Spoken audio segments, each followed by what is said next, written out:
कुंभ मेला गेल रहिए नेपाली गाड़ी लऽ कऽ, ओना तऽ परमिशन लऽ कऽ गेल रहिए, लेकिन जे छै अहाँके कुंभ गेलिए, कुंभ से प्रयागराज एतऽसँ जे छै अहाँके 700 साढ़े 600 किलोमीटर छै, और ओतऽसँ फिरता एलिए।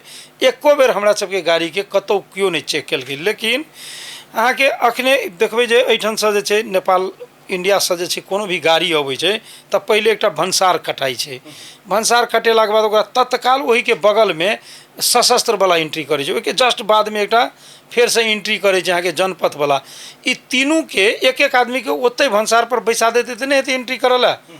एहिठाम जे छै से एंट्री कराओ, ओहिठाम एंट्री कराओ। ताहि के बाद जत्तऽ जत्तऽ जे छै से अहाँके प्रहरी देखाई छै, ट्रैफिक दिखाई देते, जनपथ प्रहरी दिखाई देते, सशस्त्र प्रहरी दिखाई देते, ओकरा रोकि कऽ गाड़ी देखा, ई कागज देखा, ऑनर बुक देखा, ई सब जे छै से अहाँके एहि सबसँ जे छै से अहाँके माने ई देखा रहल छै जे भारत नेपाल के संबंध के खराब करऽ वाला ई तत्व सब छै।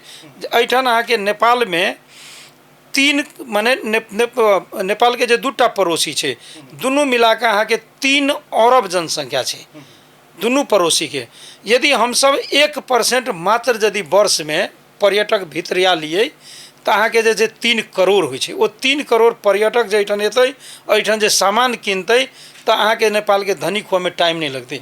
तऽ नेपाल सरकार के नेपाली जनता के धनिक करऽ के काजे नहीं छै, मतलबे नहीं छै।